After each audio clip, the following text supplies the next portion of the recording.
A very odd woman walks into an antique shop with a calendar, a clock, and a spray bottle. Earlier that day, August 31st, the shop door opened and a man walked inside. He looked surprised to see me. What happened to Margaret? Hey, Dean, I'm Margaret's granddaughter, Adelaide. I'll be running the store from now on. I replied in the stereotypical fake jovial tone that shopkeepers often use. What happened to Margaret? He repeated. Okay, I get it. My grandmother was a friendly woman and everyone loved her, but do I deserve to get treated like an outsider just because she left me the shop in her inheritance? My grandmother lost her battle with cancer. She left this antique shop for me. I used to help her run it when I was growing up. Oh, okay. My condolences, he said before making his way down the aisle. This was my first day. Funnily enough, I wasn't even remotely nervous. I had been raised in this shop, whether I was running the cash register or restocking the shelves. Since I'd graduated and moved to Massachusetts to study at Harvard Business School, I'd rarely seen her. It was my biggest regret in the entire world that I wasn't here to be with her in her final days. As she'd been my guardian for the majority of my childhood. But she seemed happy to know that I was studying to become a CEO. I'd spent most of my life here. If continuing on my grandma's legacy meant sacrificing my career, then I was willing to drop everything with open arms and a handful of old items. How much is the china set? Dean asked. That set is $80, but I'll give you a discount. You were my grandmother's favorite customer. That was true. In fact, I'd heard my grandma talk so much about Dean over the years that I was pretty sure she was in love. And by the look on his and by the look on his face when he walked in and saw my grandma wasn't at the front desk, let alone the fact that she'd passed, I, I think the feeling was mutual. Thank you. I appreciate it. Let me know if you need anything. He paid for the china set and walked out. I looked around. Some of my best childhood memories belonged in this store. So much happiness is attached to the moldy timber that the walls are made of, the concrete in the foundation. Hell, I can name every single stain on the floor, what made them, and where they were. This store was the only thing in the world that could have prevented me from pursuing my dreams of becoming the world's top businesswoman. A man walked in. He had his son close by. They browsed the aisles up and down, the man explaining to his child why everything was worth so much. And then, a very strange lady walked into the store. She had a slight limp. She was wearing an outfit that looked so familiar. She silently came up to the front counter and put three items on the table: a calendar, a clock, and a spray bottle. I'd dealt with this before as a child. Fairly often, a customer will come in offering their own antiquities. We never refused acceptance. Hello, are you willing to sell these to us? She said nothing in return. She just turned and walked out of the store. Well, that's never happened before. Usually they make us pay a small fortune. Must have just been a nice gesture. The man looked over to me. Um, are you two related? He asked me. No, I've never seen that woman in my life. Wow, you two look very similar.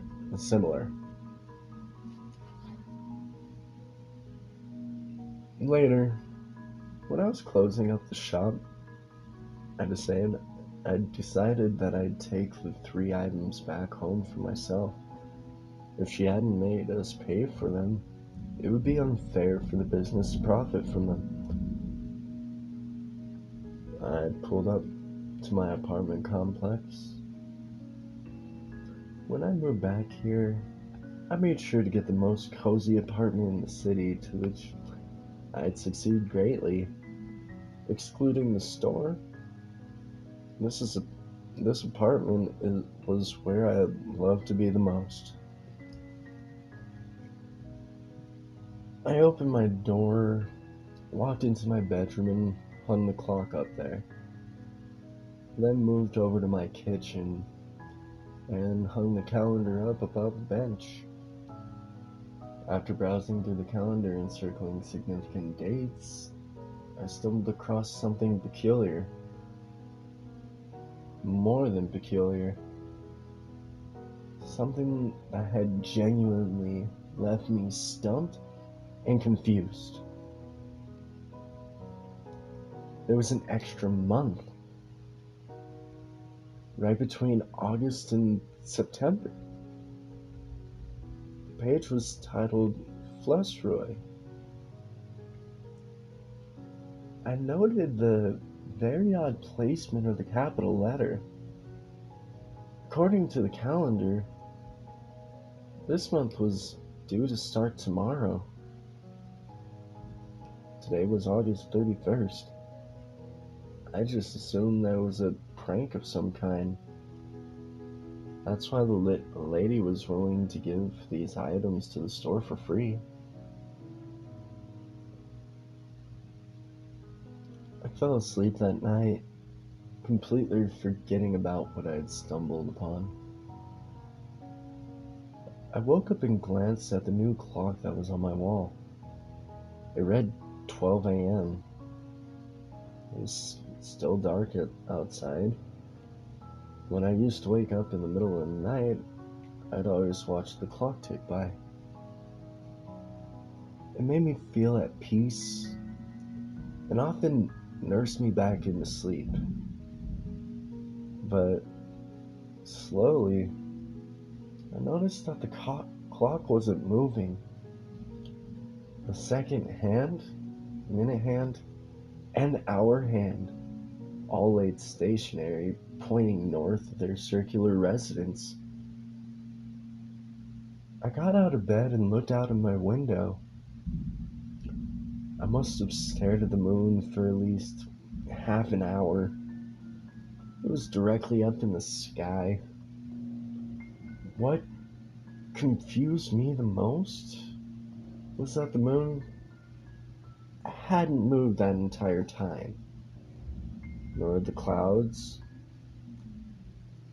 It seemed like the entire world was on hold.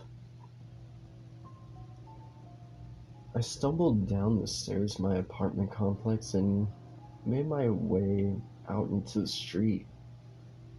There were few cars on the road, but the ones that were out were completely still. The lights were still on and the rims of the wheels were a blur, like someone in it had taken a photo of them while they were moving. Dazed and confused, I walked back up to my apartment and laid down on my bed. This is a dream. I've woken up at midnight and I'm dreaming. None of what I'm seeing is real. Go back to sleep. And so I did. I woke up hours later and desperately glanced at the clock. To my horror, all three of the time telling sticks that usually marched around the clock stood frozen at 12. I knew I had fallen asleep. I'd been asleep for hours, but the clock didn't move and the clouds had stayed exactly where they were when I'd last woken up. I was puzzled and scared. I didn't know what to do. All I knew was that I was completely out of food. What was I going to do? Live in my house forever? Waiting out this terrible rip in time? I walked out of my apartment and into the parking garage. I got into my car and plunged the key into the ignition. I expected nothing, but to my great surprise, the engine purred and my dashboard lights flickered to life. I sighed in relief and smiled to myself before driving out of the parking area and out into the street. I cautiously drove around the frozen cars. They dotted the road frequently. I even noticed the silhouette of someone in a bedroom. It too was frozen. That gave me the creeps. Once I'd found the supermarket and made my way in, I decided that paying for food wasn't necessary. Time was literally frozen. Nothing mattered for the next 30 days until I could ride out the month of Flesroy. I walked down the aisles. I was just bending down to get cereal when I noticed something out of the corner of my eye. I looked over to it and my heart stopped. Something was there. Something terrible. A tall, lumbering mess of flesh and bones sticking out at odd places. It wasn't human. It was a being of hatred and, and, and death. I could feel it.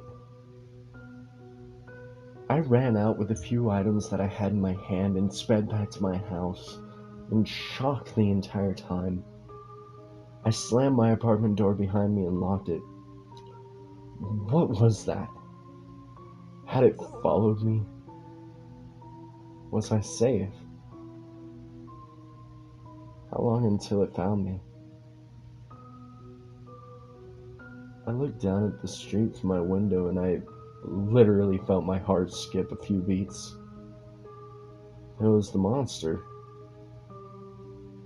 looking up at me. But what made it that much more terrifying was that they now flooded the streets.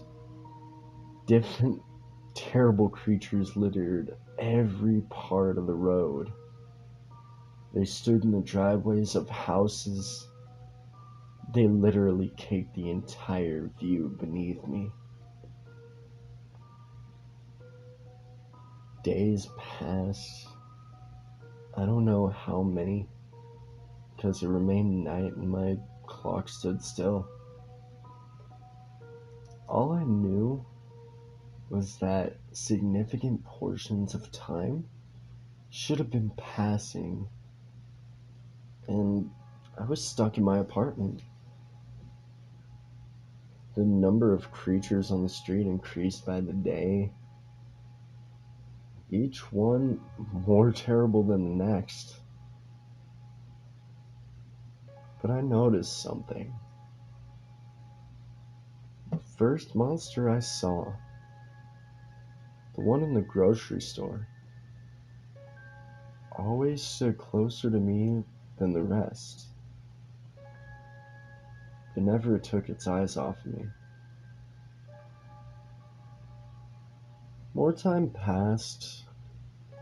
By now, I knew that the month should have been over, but simultaneously, mere days could have passed. My sense of time was completely uncalibrated. It was totally plausible that I'd been stuck in this month for weeks and weeks, but for all I knew, fewer time had passed. I'd since run out of food, my water supply was cut off. This world wouldn't sustain me. I needed to escape. I needed to speed up time. And then I remembered. The clock. The calendar was the actor, but the clock was the brains. The clock was what ran the operation. I ran into my bedroom and grabbed the clock off of my wall. I heard something coming up the stairs that my brain didn't register. I think the monsters could feel that I'd found the solution and were finally capitalizing on me. I smashed the glass that separated me from the hands of the clock. I heard my door pound open. I looked at the clock. Thump. I gathered my strength. Thump. I began moving the hands. Thump. And then I felt the sweet release. The moon fell out of the sky and a new dawn began. The sun rose and dropped, to which the moon would do the same. I spun the hands of the clock as fast as I could until I counted 30 revolutions. Just enough so that the month had passed and the date would become September 1st. Thump! Blinding pain. The monster stepped on my leg. I felt my bones crush and splinter underneath its weight. It snatched the clock out of my hands and began spinning the hands of the clock. Fast. Too fast. I felt myself begin to age as he spun the hands faster. Years were passing. Decades were flying by. And then it hit me. The spray bottle. It had to factor into the equation somehow. I couldn't move because the monster was stepping on my leg, but I reached into my dresser and pulled out the bottle. I pointed it right up to the monster and pressed down on the nozzle. As soon as the liquid made contact with the monster, it began slowly shrinking and morphing into something else entirely. I saw it start to form characteristics of a human. It turned into me. A young me. It turned to me at the age I was when I moved away from my grandmother. It turned into my biggest regret. I grabbed the clock from the me and spun the hands of the clock back the other way. I kept spinning them, expecting my youth to return along with the rest of the world. But it didn't. I didn't feel any younger. The world was becoming younger and newer, returning back to 2021. But I wasn't moving with it. I remained old until I saw the date, August 31st, 2021, circled in the calendar. I got up, emotionally scarred, shocked, unable to talk. My leg was just a sack of blood and splintered bone. I picked up the 3 items and made my way to the antique store. I looked through the glass from the street and saw myself working at the counter. I saw the man and his son. I limped my way to the shop. A very odd woman walks into an antique shop with a calendar, a clock, and a spray bottle. Hello everyone. I just wanted to say thank you to everyone who watches all these videos, likes them. It really does help. If you enjoyed this story, please like, subscribe, and share. And I'll see you again next week.